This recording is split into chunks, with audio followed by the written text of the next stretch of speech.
अस्सलाम वालेकुम। इक़्तिसादी सर्वे के मोटे मोटे अदाद-ओ-शुमार देखें तो 2.38% ग्रोथ रेट है आपका, और उसकी बुनियादी वजह यह है कि एग्रीकल्चर सेक्टर ने, ज़राअत के शोबे ने आपकी तवक्को से बहुत बेहतर परफॉर्मेंस की है। आपकी बड़ी क्रॉप जिसमें वीट है वो बहुत अच्छी परफॉर्मेंस है, आपकी कॉटन क्रॉप अच्छी हुई है, मेज़ बहुत अच्छी, बाकी और दीगर जो क्रॉप्स हैं वो आपकी पैदावार एकदम से उठा के उसको ऊपर ले आएंगे। लेकिन इंडस्ट्रियल सेक्टर में देखें तो 1.21% ग्रोथ के साथ आपकी परफॉर्मेंस इंतहाई बुरी है। तो ये नंबर्स अगर आप लेकर जाएं और साथ अपनी जो आबादी के बढ़ने की रफ्तार है उसके साथ मुवाजना करें, और साथ जो मुल्क के अंदर महंगाई है पिछले चंद सालों से उसको साथ मिला के देखें, तो इसका मतलब यह है कि हम इकॉनमी को आगे नहीं ले जा रहे बल्कि पीछे की तरफ धकेल रहे हैं इसको मुसलसल। ये तीसरा चौथा साल होगा कि इन्फ्लेशन हाई है, आपकी ग्रोथ रेट बहुत थोड़ी है, और पॉपुलेशन की ग्रोथ रेट से या कम है या उसके करीब तरीन है, उससे ज़्यादा नहीं है। तो इसका मतलब ये होता है कि आपकी बेरोज़गारी भी बढ़ रही है, आपकी महंगाई भी बढ़ रही है, और आपकी इकॉनमी नीचे जा रही है, ऊपर नहीं जा रही है। तो आपको कुछ ऐसी रिफॉर्म्स करने की ज़रूरत है, कुछ ऐसी मनसूबाबंदी करने की ज़रूरत है कि आपकी ग्रोथ रिवाइवल हो। आप 5-6% की ग्रोथ की शरह जो है सालाना बुनियादों के ऊपर, उसकी तरफ अपनी मनसूबाबंदी करें। लेकिन पिछले चंद सालों में ये हुआ कि जैसे ही हम 5-6% पे जाते हैं तो एक और बड़ी बुराई जो हमारे गले में आ लटकती है वो है करंट अकाउंट डेफिसिट। आपको डॉलर्स चाहिए उस डेफिसिट को फाइनेंस करने के लिए, और वो हमारे पास होते नहीं है। फिर हम भागे भागे IMF के दरवाजे पे जाके खड़े हो जाते हैं कि हमें कर्जा दो। जब तक IMF कर्जा नहीं देता तो ना कोई मल्टीलैटरल एजेंसी, ना कोई बाईलैटरल आपका दोस्त मुल्क अब आपको पैसे नहीं देता। तो हम इस साइकिल से पिछले 10-20 सालों से या पता नहीं कितने सालों से ऐसे फंसे हुए हैं कि उससे बाहर निकल ही नहीं रहे। 90s से ये शुरू हुआ है नॉन स्टॉप। हर साल 2 साल के बाद हम IMF के दरवाजे पर खड़े होते हैं, और हर साल के बाद हम दावा करते हैं कि हमने इक़्तिसादी बहाली का अमल मुकम्मल कर लिया, 6% ग्रोथ हासिल कर लिया। कई दफ़ा ऐसा कोई तुक्का लग जाता है हमारा, जैसे इस साल एग्रीकल्चर की क्रॉप बहुत अच्छी हो गई है तो हम कहते हैं बहुत अच्छा हो गया जी, 2.25% 2.5% पे हम आ गए हैं, अगले साल हम 5% पे चले जाएंगे, 3.6% का टारगेट है। तो लेकिन कोई फिर धचका लगता है हमें, फिर करंट अकाउंट डेफिसिट हो जाता है, इंपोर्ट ऊपर आ जाती है, इंटरनेशनल पेट्रोलियम प्राइसेस बढ़ जाती हैं, और हम फिर फंस जाते हैं। और नतीजा क्या है, इस वक्त पाकिस्तान में डिवैल्यूएशन रुपये की बायस और आपकी इन्फ्लेशन के बायस आपने पॉलिसी रेट इतना ऊपर कर दिया हुआ था कि जितने आपने टैक्स इकट्ठे किए हैं सारे आपने इंटरेस्ट पेमेंट्स की मद में दे दिए, और आपके पास कुछ भी नहीं है। आप बैंकों से उधार पैसा लेते हैं बैंकों का कर्जा वापस करने के लिए। यहाँ आज हम खड़े। तो आज के प्रोग्राम में हम इन इश्यूज़ को डिस्कस करेंगे कि हमारे पास वे फॉरवर्ड क्या होना चाहिए, बजट के अंदर किन इक़दामात की तवक्को करनी चाहिए या क्या होना चाहिए। हमारे साथ स्टूडियो शख्सियत है हारून शरीफ साहब, जो पाकिस्तान में सरमायाकारी बोर्ड के साबिक़ चेयरमैन भी हैं, वर्ल्ड बैंक से भी और बहुत सारे इदारों के साथ काम भी करते रहे, इंटरनेशनल ऑर्गेनाइजेशंस के साथ। बहुत शुक्रिया आपका। खुर्रम दस्तगीर खान पाकिस्तान मुस्लिम लीग नवाज़ से, और ज़ुबैर मोतीवाला साहब मारूफ बिजनेसमैन हमारे साथ हैं। सबको खुशामदीद कहता हूँ। हारून साहब, आपसे काम का आगाज़ करते हैं जी आज के प्रोग्राम का। ये नंबर्स जो ग्रोथ के हैं और आबादी को साथ मिलाएं तो हम तो कुछ भी नहीं कर रहे, पाकिस्तान के साथ ज़्यादती कर रहे हैं, जुल्म कर रहे हैं। जी बहुत शुक्रिया नदीम साहब। देखिए, ये ना सिर्फ जुल्म कर रहे हैं लेकिन हम असल इशू को, जो स्ट्रक्चर है या ढांचा है मईशत का जिसकी वजह से ये बार बार होता है, उसको तब्दील करने की तरफ सिमत नहीं दे पा रहे। देखिए ना, आप जैसे अभी आप जिक्र कर रहे थे अपने इब्तदाइये में कि ग्रोथ के पैच आते हैं, इसके बाद बस्ट हो जाते हैं, फिर हम दोबारा डॉलर कमी होती है IMF के पास चले जाते हैं। तो स्ट्रक्चर में ख़राबी है, तो ये हो रहा है ना। स्ट्रक्चर में ख़राबी पॉलिसी शिफ्ट से बदलेगी। जब तक हम इकॉनमी के स्ट्रक्चर को डिवर्सिफाई नहीं करेंगे, नए सेक्टर्स को जो विनर्स नहीं पिक करेंगे, जैसे ईस्ट एशिया ने पिक किए थे कि जी हमारा कंपैरेटिव एडवांटेज जहाँ पर है, गन्ने में नहीं है या कारें बनाने में नहीं है या किसी और में नहीं है, हमें रिसोर्सेज को, जिसको हम इकोनॉमिक्स में फाइनेंशियल रिप्रेशन कहते हैं, हमें डाइवर्ट करना पड़ेगा ऐसे सेक्टर्स में, इंक्लूडिंग सर्विसेज, जो एक्सपोर्ट ओरिएंटेड हो और हमें ग्रोथ की तरफ ले जाए। 240 मिलियन के मुल्क में आज हम नेट इंपोर्टर हैं इसेंशियल्स के, ये हकीकत है। ये इसको ख़त्म और इकोनॉमिक्स को 200-250 साल से बदली नहीं है। अगर आपने ये करंट अकाउंट के मेस से निकलना है तो 15% हर साल एक्सपोर्ट बढ़ेगी तो ही आप निकल पाएंगे, वरना तो आप नहीं निकल पाएंगे।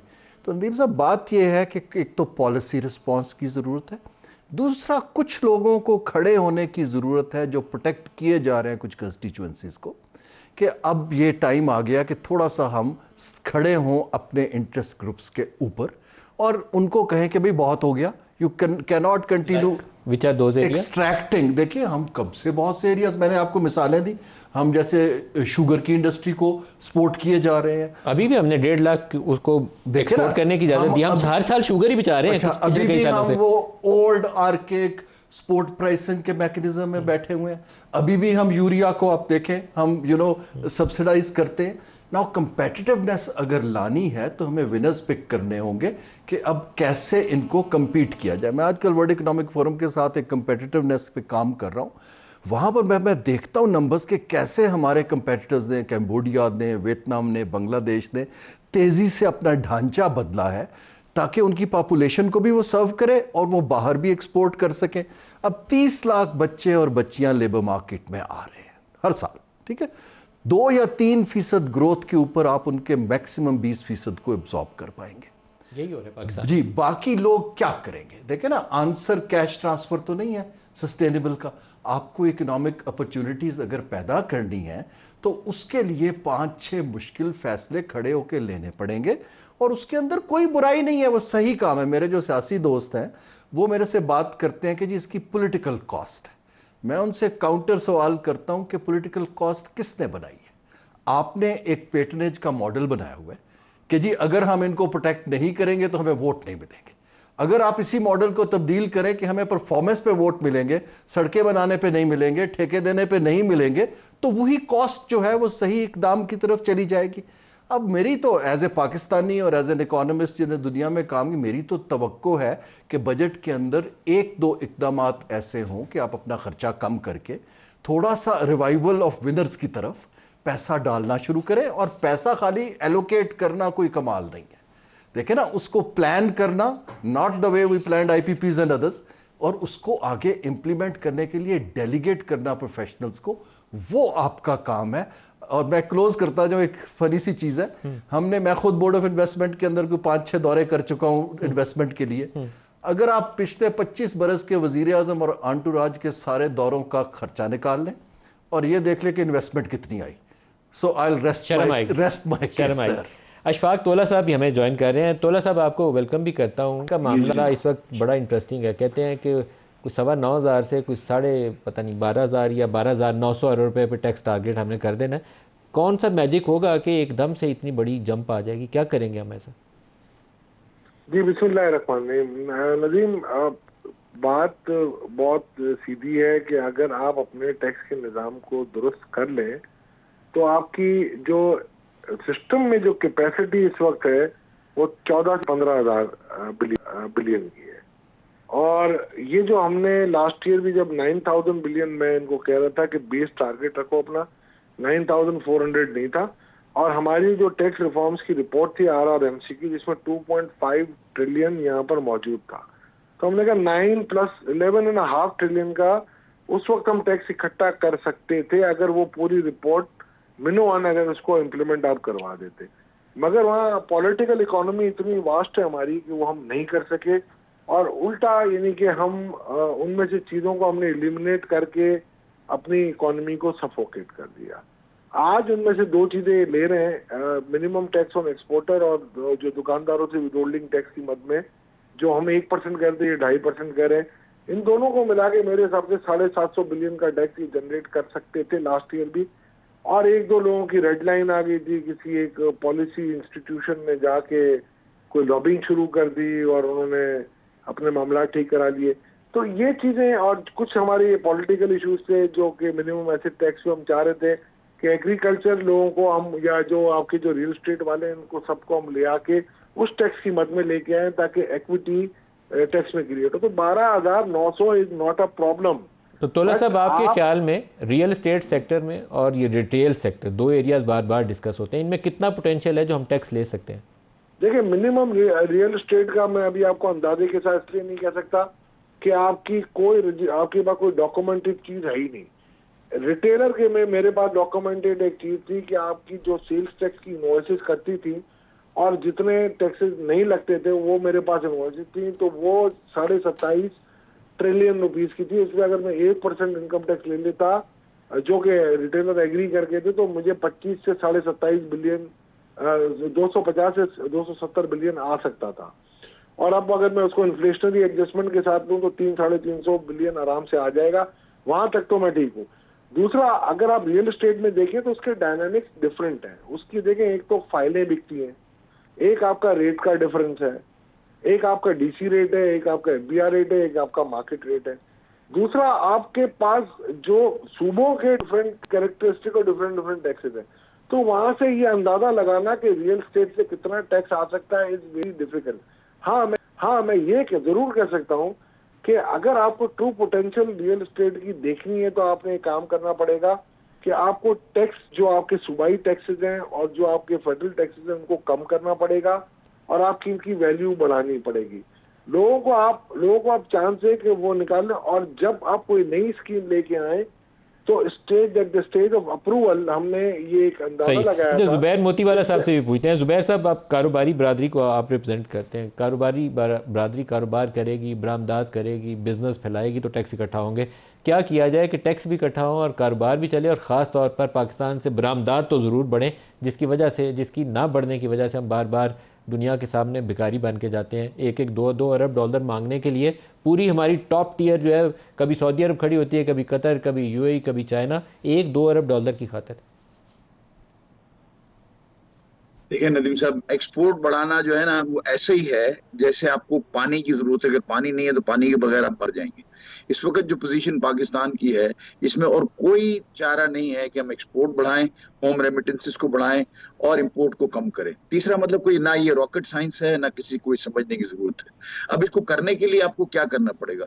आपने जब नदीम साहब प्रोग्राम करना था तो आप घर से निकले, गाड़ी में बैठे, यहाँ आए और यहाँ आके फिर आप स्टूडियो में आए और माइक लगवाया और अपने काम शुरू किया। ठीक है जी, ये तीनों चारों पांचों काम आपने किए इसलिए कि आपको यहाँ पहुंच के प्रोग्राम करना था।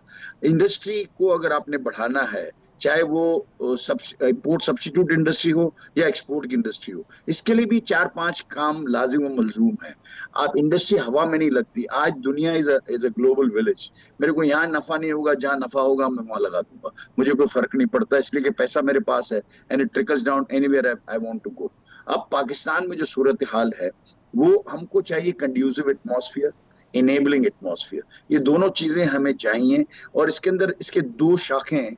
एक वो है जिसको हम कहते हैं कि ईज ऑफ डूइंग बिजनेस, दूसरा वो है जो ईज ऑफ मैन्युफैक्चरिंग या reduction in manufacturing cost compatible to regional competitors. ये दोनों चीजें हमारे पास नहीं है। जब आप ईज ऑफ डूइंग बिजनेस की बात करते हैं तो फेवरेबल टैक्सेशन पॉलिसीज हैं। अब आप देखें, अब जो हम बात सुन रहे हैं कि एक्सपोर्टर का जो 1% फुल एंड फाइनल टैक्स था पोर्ट के ऊपर, वो उसको कन्वर्ट करके उसको मिनिमम टैक्स कर रहे हैं। यानी आप एक्सपोर्ट को होने देना नहीं चाह रहे या क्या मसला है? अगर आप उसको रिवर्स कैलकुलेशन करें तो आप उसको तोला सा कैलकुलेशन कर सकते हैं उसकी, कि उसका जब आप रिवर्स कैलकुलेशन करते हैं तो इस 1% is equal to 22.5% normal tax regime. तो अगर आप ये 22.5% को क्या 30% करना चाहते हैं, तो आप उस रिजीम को क्या फिर आप करप्शन पे धकेलना चाहते हैं, उनको वही रिगमा रोल में डालना चाहते हैं। तो ये तो मतलब ये तो कोहर्सिव डिसीजंस है ना, ये तो होने नहीं चाहिए। मैं ये कहता हूं कि सिर्फ हम कुछ डिमांड नहीं करते, हम आपको ये वादा करते हैं as a business community, as an export community, कि हम अगले साल के अंदर $5 बिलियन का आपका एक्सपोर्ट बढ़ा देंगे। हमारा कोई मुतालबा नहीं है, हमको कोई सब्सिडी नहीं चाहिए, कुछ भी नहीं चाहिए। हमें 3 चीजें चाहिए। One is level playing field. जब मैं लेवल प्लेइंग फील्ड बोलता हूं, इसका मतलब यह है कि मैं कॉम्पिटेबल हूं रीजनल कॉम्पिटिटर्स के सामने इन द इंटरनेशनल मार्केट। उसके लिए जरूरत इस बात की है कि जो मेरी इनपुट कॉस्ट है वो मेरी बांग्लादेश के बराबर हो, वो मेरी इंडिया के बराबर हो, वो मेरी श्रीलंका के बराबर हो। जब तक ये नहीं होगी तो उनके पास तो एक्सपर्टीज आ गई। पहले पाकिस्तान कहता था कि हम कॉटन कंट्री हैं, अब वो चीज नहीं है। अगर आपका 60% एक्सपोर्ट टेक्सटाइल का है, अब तो माशाल्लाह सारा एक्सपोर्ट बहुत अच्छा है। एग्रीकल्चर इज ऑल्सो माशाल्लाह डन वेरी वेल और बाकी सारी चीज। लेकिन बेस हमारा जो है ना, जो हम लेबर जिसमें हम अपनी खपा सकते हैं, लोगों को रोजगार दे सकते हैं, जो लेबर ओरिएंटेड जो आपकी जो इंडस्ट्री है वो टेक्सटाइल है।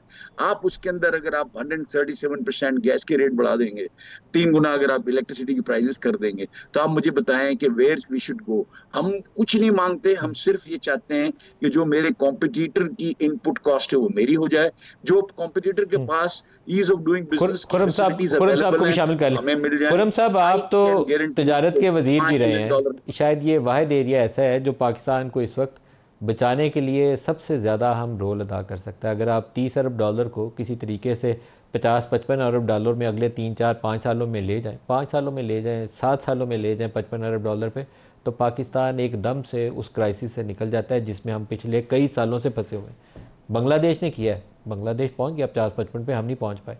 क्या करें ऐसा कि ये बरामदात आनी शुरू हो जाए पाकिस्तान से होनी शुरू हो जाए?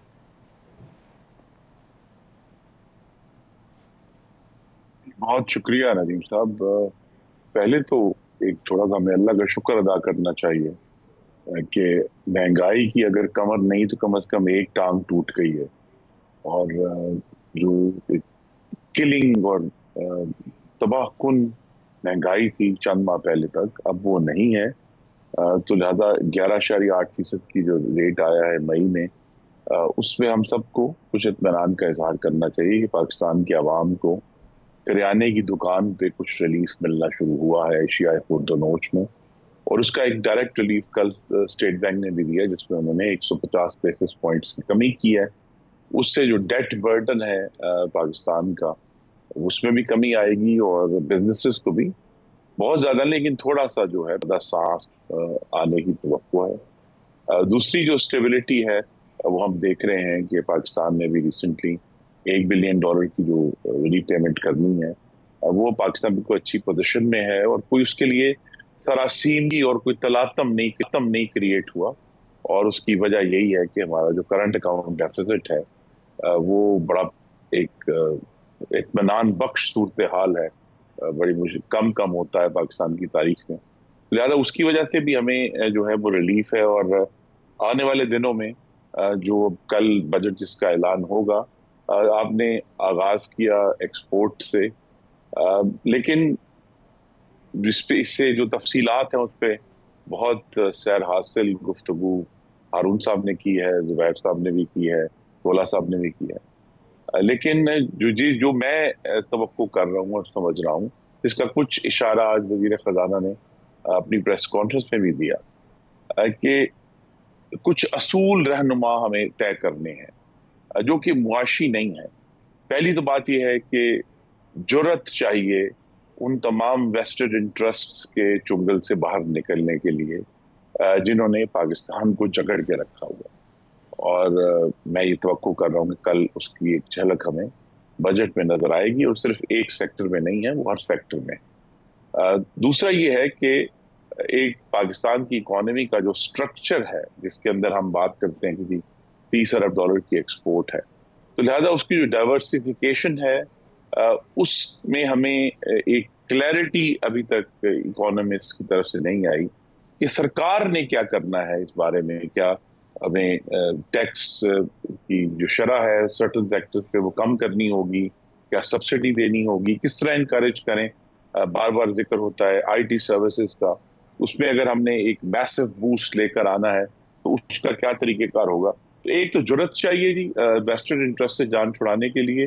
दूसरा कुछ वसअत नजर चाहिए, इकोनॉमी का जो मौजूदा स्ट्रक्चर है वो अपनी लिमिट तक आ चुका है, उससे ज्यादा अब मुश्किल होगा इसको पुश करना।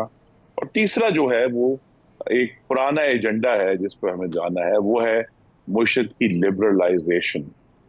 जो सरकार का जो किरदार है उसके अंदर उसमें उसको कम से कम करना और ज्यादा संजीदगी से सिर्फ गुफ्तगू में नहीं अमल से प्राइवेट सेक्टर को उसमें शामिल करना।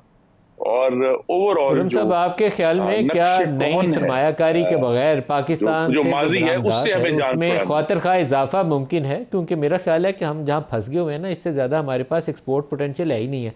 हमें नई सरमायाकारी चाहिए, फिर हम कुछ बेचने की पोजीशन में होंगे। क्या हम नई सरमायाकारी ला पाएंगे export based industries?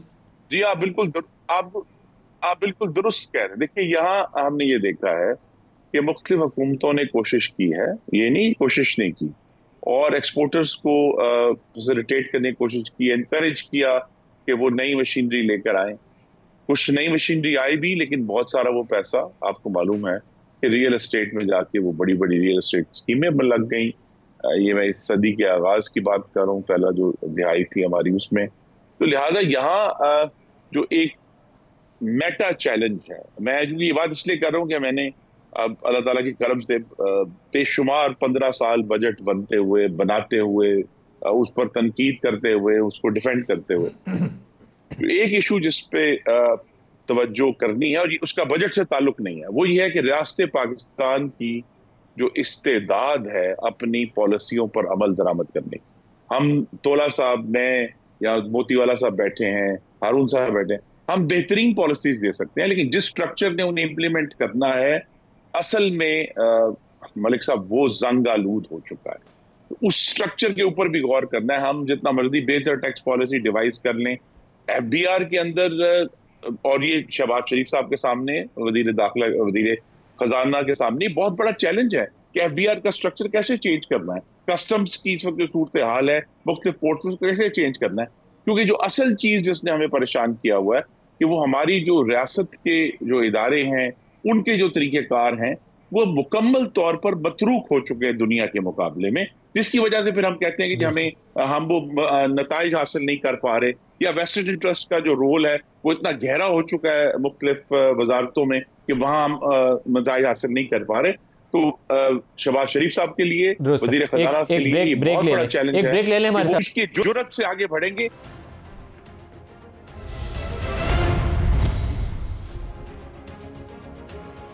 Welcome back. हारून साहब, एफडीआई का ब्रेक में जाने से पहले हम तस्करा कर रहे थे, आपको बरामदात बढ़ानी है तो एफडीआई चाहिए। आपने कुछ अर्सा पहले गवर्नमेंट में भी काम किया, कंपैरेटिवनेस के हवाले से आपने रोल प्ले किया। एफडीआई नहीं हम ला पाते पाकिस्तान, बेयकीनी सियासी अबतरी, कुछ नैब पकड़ लेता है, नई पॉलिसी लाएँ तो वो शायद का कान जेलों के रुख काटता रहा, वो LNG के ऊपर। तो आपको कुछ करना है ऐसा जिसमें हम सही राह पे आ जाएं, बेड़ा गर्क कर दिया पाकिस्तान का। जी देखें, ये जो स्ट्रक्चरल आप इश्यूज बता रहे हैं, इट्स नॉट एफडीआई ओनली। देखें, एफडीआई का एडवांटेज ये है कि वो अपने साथ मैनेजरियल स्किल्स और टेक्नोलॉजी लेकर आते हैं, और मार्केट एक्सेस भी कई दफ़ा आपको मिल जाती है। लेकिन हमें इन्वेस्टर में डिफ्रेंशिएट नहीं करना है। हमें हर इन्वेस्टर के लिए एक इन्वेस्टमेंट क्लाइमेट देना है कि हमारा लोकल इन्वेस्टर एक्सपैंड करे। जैसे अभी बात हो रही थी कि अगर लोकल बेस बढ़ेगा तो आपका सरप्लसेस आएंगे एक्सपोर्ट के, वरना तो नहीं आएंगे। करंट जो सूरत हाल है, क्योंकि मैं 4-5 दुनिया के ममालिक को एडवाइस कर रहा हूँ खित्ते के ऊपर, पाकिस्तान के ऊपर रिस्क फैक्टर हाई है। वो हमें सिक्योरिटी की नज़र से भी देखते हैं, वो हमारी मैक्रो इकोनॉमिक वॉलेटिलिटी की नज़र से भी देखते हैं, और उनको एग्जिस्टिंग कंपनियों से फीडबैक भी कम पॉजिटिव मिलता है। मेरे हिसाब से इंटरम 3 से 5 साल में अगर हमने इन्वेस्टमेंट लानी है तो मैं फिर से कहूँगा, एक तो विनर पिक करने और जॉइंट वेंचर्स की तरफ जाएं। ये जो सऊदी या गल्फ का पैसा, ये ऐसा पैसा नहीं है कि आके फैक्ट्रियां लगाएंगे। वो चलते बिजनेस से कमाना चाहते हैं, वो एक्सपेंशन में डाल देंगे अगर ट्रैक रिकॉर्ड अच्छा हो। तो हमें इक्विटी को उस तरफ अगर हम कन्वर्ट करें कि जी इन्होंने 50 साल से कारोबार भी किया है, चला भी लेंगे और इसकी कैपेसिटी डबल कर दें, फिर इन्वेस्टमेंट है, क्योंकि उनका पैसा सिक्योर होगा, एक ट्रैक रिकॉर्ड होगा। ग्रीनफील्ड प्रोजेक्ट बड़ा हाई रिस्क होता है, उसके अंदर ये गल्फ का पैसा नहीं आएगा, ये प्राइवेट इक्विटी का पैसा है जो सॉवरेन वेल्थ। उसके लिए क्या किया जाए? किसका? Greenfield project. जी, ग्रीनफील्ड प्रोजेक्ट के लिए इंटरनली हमारे पास जो करंट फाइनेंशियल सिस्टम है उसके अंदर लॉन्ग टर्म डेट की कैपेबिलिटी नहीं है। हमारा 90% जो है कमर्शियल बैंक्स हैं जो वर्किंग कैपिटल के लिए, और अब तो हुकूमत को सारा कर्जा देते हैं, तो प्राइवेट सेक्टर के लिए तो है ही नहीं। आपको याद होगा एक ज़माने में DFIs होते थे, वो स्टेट की इंटरवेंशन से ख़राब हुए, लेकिन उनके पास लॉन्ग टर्म पैसा था। मेरी राय ये है कि हमारे पास कोई 14 DFIs हैं जो अपना काम नहीं कर रहे हैं। ये जो हमने बायलैटरल जॉइंट वेंचर्स बनाए हुए हैं, पाक चाइना, सऊदी पाक इन्वेस्टमेंट, इनको मर्ज करके एक बड़ा DFI बनाए मल्टीलैटरल। इन ममालिक से कहें कि अगर आप इसके अंदर और कैपिटलाइजेशन करेंगे तो आपकी ही इन्वेस्टमेंट को सपोर्ट मिलेगी। देखिए ना, प्राइवेट कैपिटल को लेवरेजिंग के लिए फाइनेंशियल सेक्टर चाहिए। हमारे पास एक तो ना ज़राअत का DFI है, ना हमारे पास इंडस्ट्री का है, IT रिलेटेड हमारे पास कोई रिस्क कैपिटल नहीं है। तो ये फाइनेंशियल मार्केट में फ्लॉज हैं जिनको जब ये इंटरनल आप दूर करेंगे, ऑनेस्टली स्पीकिंग, चीन भी इनको लेवरेज करने पे तैयार हो जाएगा। हमारे पास कैपेबिलिटी एब्जॉर्प्शन की होगी तो आएंगे ना। सरकार में पैसा नहीं लोग डालेंगे, ये हम भूल रहे हैं। जो G2G का हमारा एक रोमांस है, वो G2G इंफ्रास्ट्रक्चर तक ठीक है, लेकिन कमर्शियल प्रोजेक्ट्स के अंदर सरकार पे रिस्क लोग नहीं देंगे, नहीं। लोग प्राइवेट सेक्टर के साथ पार्टनरशिप कर लेंगे अगर आप जेन्युइन प्राइवेट सेक्टर को इंसेंटिवाइज करें। जुबैर साहब, यहाँ पे आप लोग रोल अदा करना चाहिए। आप लोग गवर्नमेंट से इंटरेक्ट करें, आप SIFC से इंटरेक्ट करें, और यही बातें बड़ी हारून साहब ने बहुत माकूल बातें की हैं। आपको इनको लेके आगे चलना चाहिए, इस पर डिस्कशन होनी चाहिए ताकि एक रास्ता खुले नया आगे बढ़ने के लिए।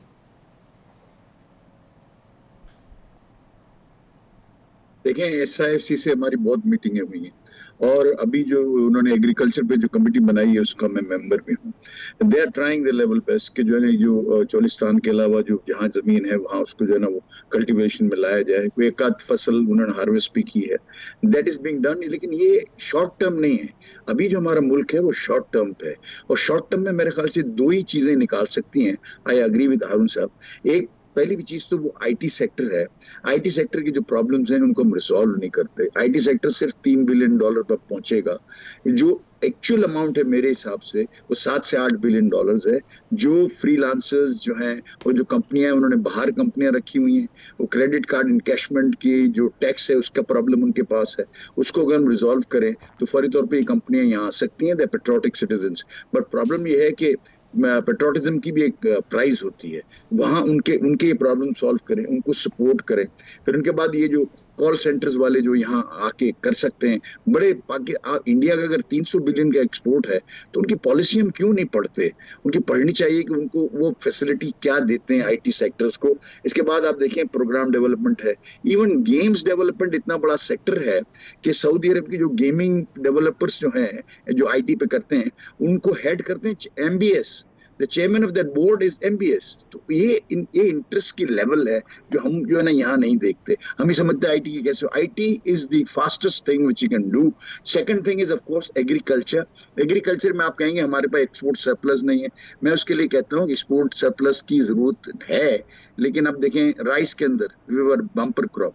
अब हमारे पास आगे कुछ नहीं है। अभी चाइना के जब वजीर आजम का दौरा हुआ तो हमने कहा कि हमको वो प्रोटोकॉल में चाइनीज गवर्नमेंट की प्रोक्योरमेंट है उसमें हिस्सा चाहिए।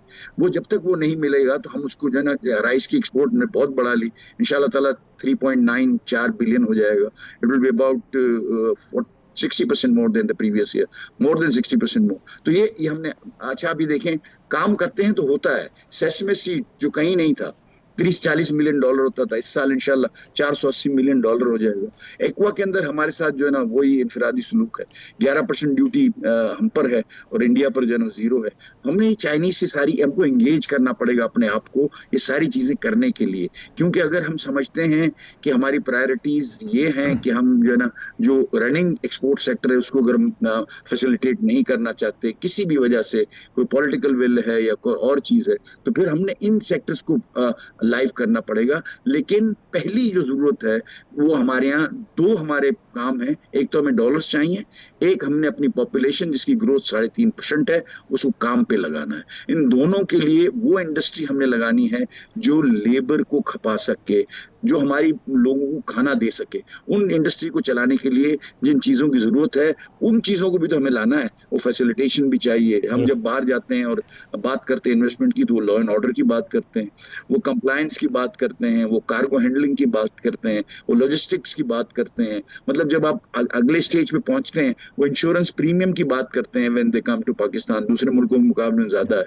हम अपने पोर्ट्स को यूटिलाइज नहीं कर सके। पोर्ट्स जो है हम रीजन के अंदर बड़ा हमारी geographically we are located in very good place, but आप देखें जबल एरी के अंदर जहाज खड़ा करने की जगह नहीं होती, वो पहले से मना करते हैं कि आप ना करें, हमसे 1.5 घंटा दूर है बाय एयर, और वैसे जो है ना कोई 20 घंटे का फासला है, लेकिन वो यहाँ पहले यहाँ आते थे। अब इन चीजों को एक साथ करना पड़ेगा, हमने अपनी एफिशिएंसीज बढ़ानी। खुर्रम साहब आप कुछ सुजेस्ट करें कि क्या क्या ऐसे इकदाम करें कि CPEC हमने बनाया, इतना बड़ा इंफ्रास्ट्रक्चर खड़ा कर लिया। इब्तदाई तौर पर ख्याल ये था कि CPEC के साथ इंडस्ट्री भी आएगी, रीलोकेट होगी चाइना से, तो हम ये पैसा कुछ कमाएंगे, एक्सपोर्ट बेस्ड इंडस्ट्री लगेगी और चाइना को लुटा भी देंगे। हम बैलेंस ऑफ पेमेंट्स में फंसने का एक बड़ा सबब ये है कि चाइनीज़ इंडस्ट्री यहाँ नहीं है, ये आपकी बरामदात नहीं बढ़ी। $31 अरब आपने 4 साल पहले हिट किया था, इस साल 30 अरब इसलिए करेंगे कि इंडिया से राइस एक्सपोर्ट्स नहीं हुई और आपने चावल ज़्यादा बेच लिया। तो दिस इज़ आवर परफॉर्मेंस। हमें कुछ सोचना पड़ेगा कि हमने 5-7 साल 10 साल में पाकिस्तान को कहाँ लेकर जाना है। जी साहब, इसीलिए मैंने बजाय स्पेसिफिक कि ये टैक्स बढ़ा दें, ये कम कर दें, इस पर फिर मैं जोर दूंगा। अल्लामा इकबाल ने कहा था कि आईने नौ से डरना, तर्ज़े कौन पर अड़ना। हमें ये जो हम अड़े हुए ना तर्ज़े कौन पर, हम अपनी इकोनॉमी को लिबरलाइज नहीं कर रहे और उस लिबरलाइजेशन के साथ हम उसको वो कानूनी तहफ़्फ़ुज़ फराहम नहीं कर रहे। ये जो पूरी सेंस है कि जी जितने इन्वेस्टर्स हैं या पाकिस्तान के कारोबारी लोग हैं ये कोई टैक्स चोर हैं, इस जो कर्जे कौन है, इससे हमें निकलना पड़ेगा ना। और ये जो पूरी फॉरेन इन्वेस्टमेंट का रेजीम है, इस पे हारून शरीफ साहब बहुत एक्सपर्ट हैं, कि वो सब लोग जो आते हैं उनको जो हमें प्रोटेक्शन देनी है, सोच समझ कर देनी है, खुली आंखों के साथ, ड्यू डिलिजेंस के साथ देनी है।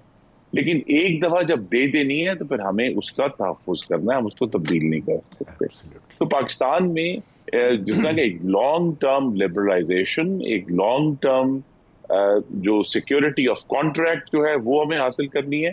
और इसकी तरफ इशारा किया मोतीवाला साहब ने, बड़ी जबरदस्त बात है कि पाकिस्तान की जो पोर्ट्स हैं जहां से वो हम ट्रेड करते हैं, उन वो पोर्ट्स तो बिल्कुल ही एंटीक्वेटेड हैं, और वो पूरी दुनिया के मुकाबले में जहां वो नोट करते हैं कि एक जहाज कितने मिनट में और कितने सेकंड में वो ऑफलोड हो जाता है।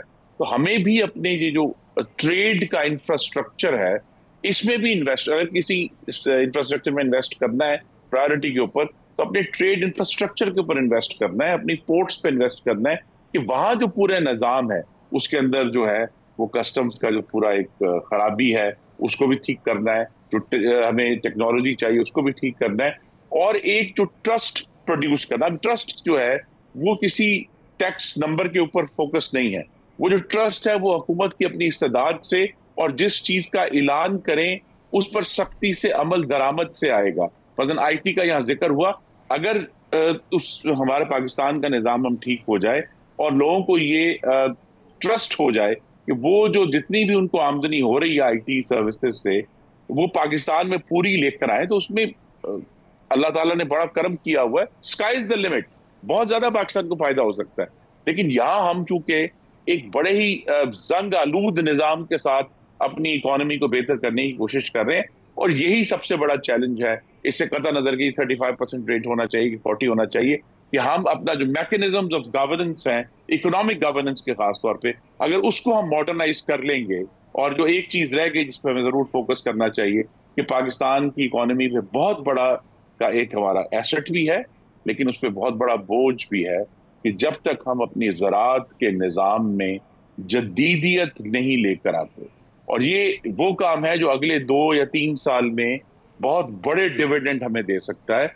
तो ज़राअत में एक मैसिव मॉडर्नाइजेशन, और जो पाकिस्तान की जो इंडस्ट्री है वो एक लगे बंदे पैटर्न के अंदर अब वो दब गई है कि जी एक टेक्सटाइल हो रही है, ये एक राइस चल रही है, एक हम बचपन से सुन रहे हैं कि जी जो सर्जिकल इक्विपमेंट है या स्पोर्ट्स है, लेकिन सर्जिकल इक्विपमेंट को तो अब तक बिलियंस ऑफ डॉलर्स में होना चाहिए था, वो नहीं गया। स्पोर्ट्स इक्विपमेंट को बिलियंस ऑफ डॉलर्स में होना चाहिए था, वो नहीं गया। तो ये पूरी एक्सपेंशन है, और जिसका जहां ज़िमन जिक्र हुआ इसको जरूर एम्फसाइज करना है कि जहां जहां स्ट्रक्चर ऑफ गवर्नेंस को इम्प्रूव करना है, पाकिस्तान का फाइनेंशियल सेक्टर की जो लिबरलाइजेशन है वो भी, ये सब चीजें छोटी छोटी ऐसी हैं, जब तक ये एतमाद डेवलप होगा, एतमाद से इन्वेस्टमेंट आएगी, इन्वेस्टमेंट से खुशहाली और रोजगार आएगा, और फिर अगर पाकिस्तान का इंटरनल इन्वेस्टर जो है वो खुश है और वो इन्वेस्ट करे, तो आप देखेंगे कि बाहर से भी लोग जोक दर जोक आएंगे इंशाल्लाह। दुरुस्त है।